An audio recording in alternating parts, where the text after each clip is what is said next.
Hi, I'm Becky Larson, epidemiologist with Eagle County Public Health, and this is the Part 2 series on testing. So last week I talked about the diagnostic or PCR test. So that's the test to determine a current infection.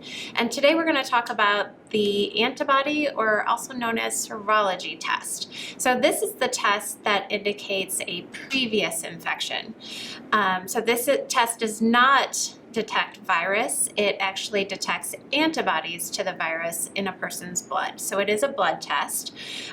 It is not for someone that is currently symptomatic or thinks they have a current infection or has recently been exposed to somebody with coronavirus. This is for somebody that thinks that they had a previous infection. It usually takes about 1 to 3 weeks for someone to develop antibodies to the virus. So that's why we really don't want folks that currently have symptoms or even had symptoms a week ago to get this blood test. They should really wait.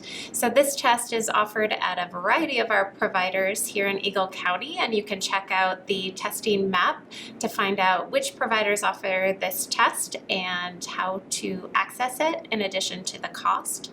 A couple of things to note with this test. So just like every test, there's limitations, and not all tests are created equal. So some of these tests can pick up false positives, meaning your result will come back positive saying you have antibodies, but that's not really the case. And then sometimes the test could pick up false negatives.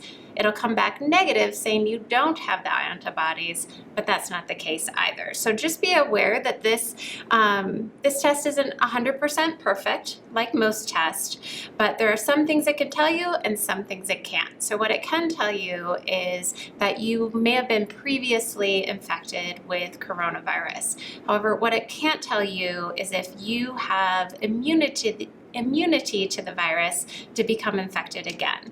So this is still a novel virus. There's a lot we have to learn, and one thing we don't know about is, can somebody develop, what level of immunity or antibodies do they need to prevent reinfection, and then how long that immunity lasts. So what we don't know is if somebody's antibodies might decrease over time, and we don't know if that happens or how quickly that happens. So this is why we say, if you choose to get this test and it comes back positive saying you have antibodies to coronavirus, please know that this in no shape or form says you're immune to becoming infected.